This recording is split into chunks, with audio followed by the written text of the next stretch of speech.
This is the Sirui Aurora 85mm f1.4. And is it a viable budget option for your Fujifilm camera? Let's find out.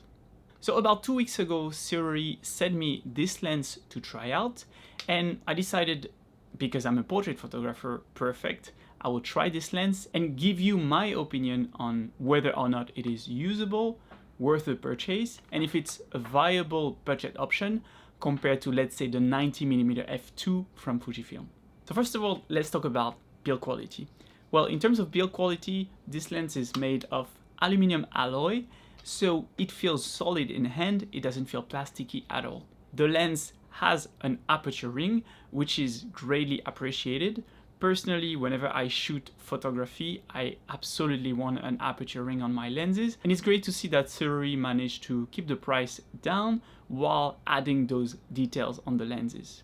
Now, the aperture ring can be clicked or unclicked, meaning that by using the switch on the lens, you can activate or disable the click, and that's great for people who want to use this lens for both photography and videography and might need to change the aperture while shooting.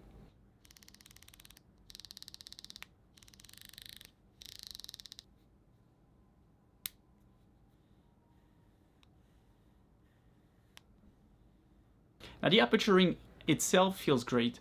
It is very robust, meaning that you won't hit it by accident at all, yet very clicky. And when you unclick it, it's still robust but smooth.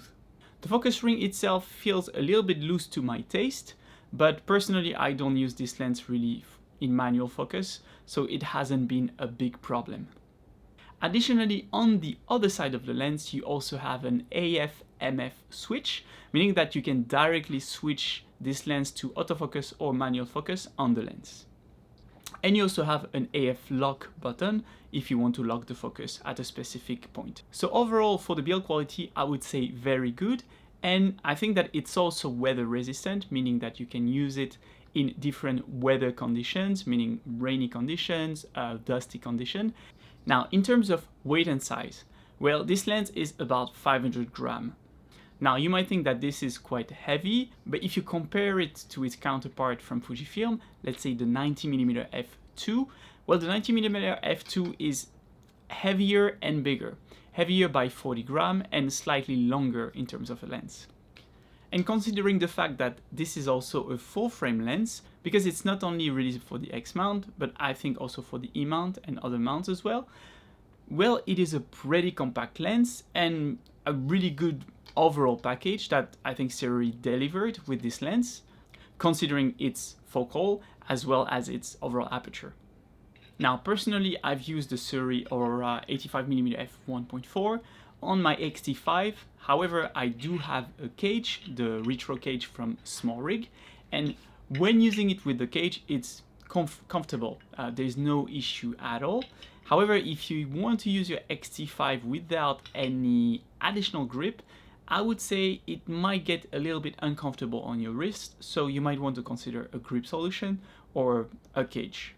That way it will help for the overall balance of your camera, as well as the grip and the repartition of strength. Now, if we talk about autofocus with this lens, well, I was very surprised and pleasantly so. The autofocus with this lens is actually quite quick and not heavy or clunky like it would be the case with some lenses from Fujifilm, like for example the 56mm f1.2. This lens, while being quite big, offers good results in terms of autofocus, and in my portrait session where I used it, I had good result with the clients moving around, no false positive overall, which was pretty good. And I actually had better result than my 56, so I would grab this lens instead of the 56 when it comes to movement scenes where I needed the compression without having a slow focus system. Now let's talk about the image quality that you can expect with the Aurora 85mm f1.4. Well, first of all, when it comes to sharpness, I think that this lens is sharp and sharp enough, right? I did not pixel peep, but overall in my portrait sessions where I brought this lens, I was satisfied by the sharpness. Even at f1.4, the lens is sharp enough, and it gets sharper and sharper until around 2.8. And honestly, I don't care too much about sharpness when it comes to portrait, because not necessarily what I'm going to focus on. People don't want to have, you know, every single crease in their face, or every single, you know, imperfection on their skin to be extremely sharp, right? Anyway, I tend to unsharpen a little bit my pictures when it comes to portrait. So for a portrait lens, it is more than sharp enough. When it comes to the image characteristic itself, well, if you are used to Fujifilm lenses, I would say that this lens is a little bit on the warmer side. So if you want to pair this lens with other Fujifilm lens, keep that in mind. You might have to decrease a little bit the temperature to make it so that it matches your other lenses. The aberration on this lens is actually pretty well controlled. You can find some here and there, but very unnoticeable, and overall don't care too much because they can be corrected in post very easily. What I found as well is that if you want to shoot directly to the sun, you will have quite heavy flares with this lens, meaning that you will have some artifacts coming into your pictures. So if this is something that you're okay with, compared to, let's say, other options that are more expensive, then that's totally fine. You can use this lens for your portrait sessions and they will work perfectly. One key consideration to keep in mind with the Sirui 85mm f1.4 is that it's a very long focal length on your APS-C. It's the equivalent of a 135 or so when it comes to full frame. So if you don't have enough space to shoot with this lens, it will kind of be a problem, right? If you want to take more than details of the face of your subject, and if you want to take, for example, full body portrait or environmental portrait with this lens, then you need to make sure that you have enough space to shoot with it. Meaning that most likely you will shoot outside, or you need a big studio to allow you to do that. And that is not a bad thing per se, but this lens was made for full frame, right? So this was made as the 85mm focal length in mind. But for us Fujifilm users, if we use this on our Fuji, it will be 135 or so. So if you want to purchase this lens, make sure that you keep that in mind, that you will need space for it. But if you have space for it, it will produce great results. So who is this lens made for? Well, if you're a portrait photographer who needs a telephoto prime, who wants that heavy compression that a telephoto can bring, but also want to have sharp details, as well as 1.4 aperture, maximum aperture, I think that the Sirui is a good choice.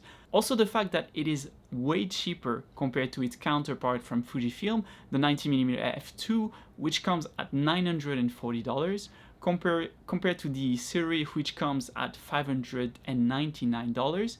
Well, you pretty much have a nice package of a lens that has tons of features, right?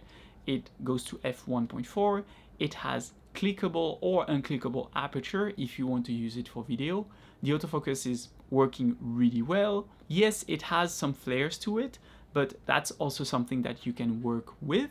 Well, it is a great choice if you're looking for a budget-friendly, I would say mid-range, not completely budget, but a mid-range kind of lens to add to your kit.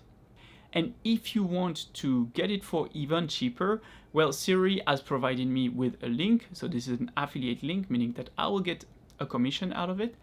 But they provided me with an affiliate link that will give my audience 70% off on this lens, meaning that you can get it for as low as $499, which is honestly a good deal for such a capable lens. So my final thoughts on this lens: I think that it's a very capable lens that I will most likely keep using, and that I really enjoy taking portraits with in my sessions, and that gave me that really nice compression that I was looking for in specific occasions. But I want to mention that yes, it's for specific occasion in your portraiture. You will not use this lens 90% of the time. This is the lens that you will grab when you need that compression and when you want to show some details in your portrait, or when you want to really showcase the scale of the environment compared to your subject. So thank you for watching today's video. Let me know if you have any questions about the lens that I did not mention down in the comment. And if you want to grab this lens, don't forget to click the link down in the description. I will see you in the next video.